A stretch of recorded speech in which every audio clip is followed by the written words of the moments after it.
Welcome to This Explainer. Today, we're unpacking some seriously provocative claims from sociologist Sandeep Das about how technology and mental health are fundamentally rewiring human connection for Gen Z. Drawing from his recent, widely discussed conversations, we're going to explore the modern dating landscape, the unspoken psychological burdens people are carrying right now, and a pretty shocking prediction about the future of human relationships that culminates in the year 2047. So let's just jump right in with the big paradoxical question that sits at the very heart of modern dating. Why on earth is the most connected generation in human history also the absolute loneliest? We've got smartphones, dating apps, and social media platforms explicitly designed to keep us constantly in touch, and yet the data and the sociological trends point to a massive, totally unprecedented wave of isolation. It's a fascinating contradiction, and it's one we really need to untangle. To make sense of this whole domino effect, we'll follow a specific timeline. First, the Gen Z intimacy shift. Second, social media and dating. Third, the resulting mental pressure and loneliness. And finally, AI and future marriages. All right, starting with Section 1, the Gen Z intimacy shift, and moving away from traditional relationships. The central phenomenon Das discusses is the reality that Gen Z is actively stepping back from physical intimacy and traditional relationship structures. And we're not just talking about a temporary phase or a brief cultural hiccup here. It's a fundamental generational pivot. Sandeep Das recently summed this up with a pretty blunt statement: why Gen Z is stopped having sex.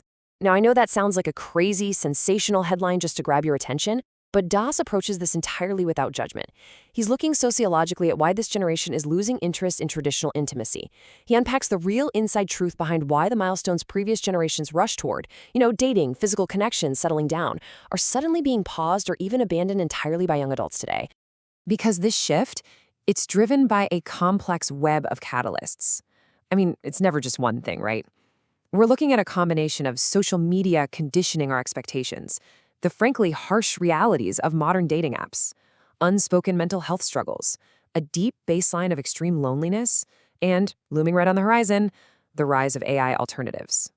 These factors literally feed into each other, creating an environment where stepping away from relationships altogether just feels like the most logical choice for so many people.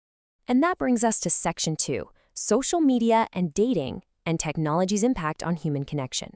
Let's see how our screens built the very foundation for this societal shift. There is a massive contrast between how relationships used to work and the reality of dating apps today. Think about it. Traditional relationships relied on organic, physical connection, and localized dating. You met people in your town through friends in person. The stakes were grounded in your immediate reality. But today's new dating reality, it relies heavily on virtual experiences and algorithmic matches. Das heavily emphasizes how this shift has created a hyper-focus on superficial looks, completely changing the criteria of how we evaluate a potential partner and essentially commodifying the entire dating experience. Which leads us to an absolutely crucial concept: digital intimacy. This is the reliance on virtual experiences and social media to replace authentic, physical human connection. Just think about your own digital footprint for a second. We are increasingly substituting real, messy human vulnerability with this highly curated, screen-based digital intimacy. It feels incredibly safe because, well, you control the narrative, but it's fundamentally hollow. And that emotional hollow point leads us directly into a major psychological crisis.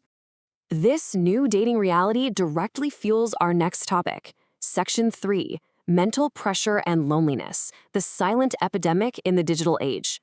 Das highlights a really critical piece of the puzzle here: the mental pressure men never talk about, which leads directly to modern isolation.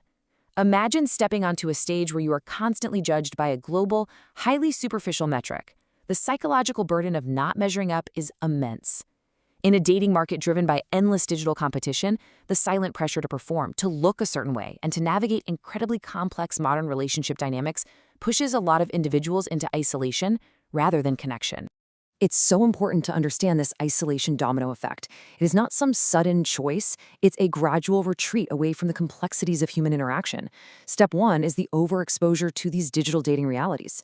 That naturally leads to Step 2, internalized mental pressure and deep feelings of inadequacy. When you combine those, you get Step 3, a total withdrawal from physical intimacy. Why play a game that causes so much mental strain? For a massive chunk of Gen Z, the answer is just to stop playing entirely. Which brings us to Section 4, AI and future marriages, and the radical future of love. Because nature abhors a vacuum, and technology is rushing in to fill this massive void of human intimacy.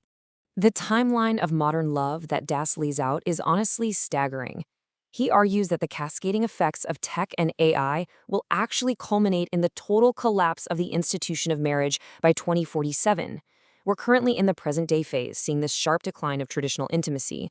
But Das points to a critical juncture around June 2026, where the so-called dirty AI lie, this illusion that AI is just a harmless, sterile tool and not a deeply intimate emotional companion, begins to crack. AI integration into our personal lives is going to accelerate past the point of no return. Fast forward to the year 2047, and Das makes the incredibly bold prediction that marriages will simply no longer exist, even in traditionally family-centric cultures like India. But how could marriage just disappear? Well, the answer lies in AI partners. These are artificial intelligence models designed to fulfill emotional and romantic needs, further replacing human spouses. As traditional dating breaks down and the mental pressure of human connection becomes way too heavy a burden, Das points to AI partners stepping right into the void. They offer custom-tailored, completely friction-free companionship. There's no judgment, no mental pressure, and no complicated emotional labor. For a generation that's already incredibly comfortable with digital intimacy, transitioning to an AI partner might feel less like a dystopian sci-fi plot and a whole lot more like a natural, stress-free evolution of companionship. So as we wrap up this explainer, I want to leave you with one final thought to chew on regarding the future of our own relationships. Is technology destroying love or simply redefining it? This structural shift away from messy, organic human intimacy toward digital and AI-driven companionship really forces us to ask what it truly means to connect with another being. Thank you so much for diving into this incredibly thought-provoking material with me today. Keep asking questions and keep exploring.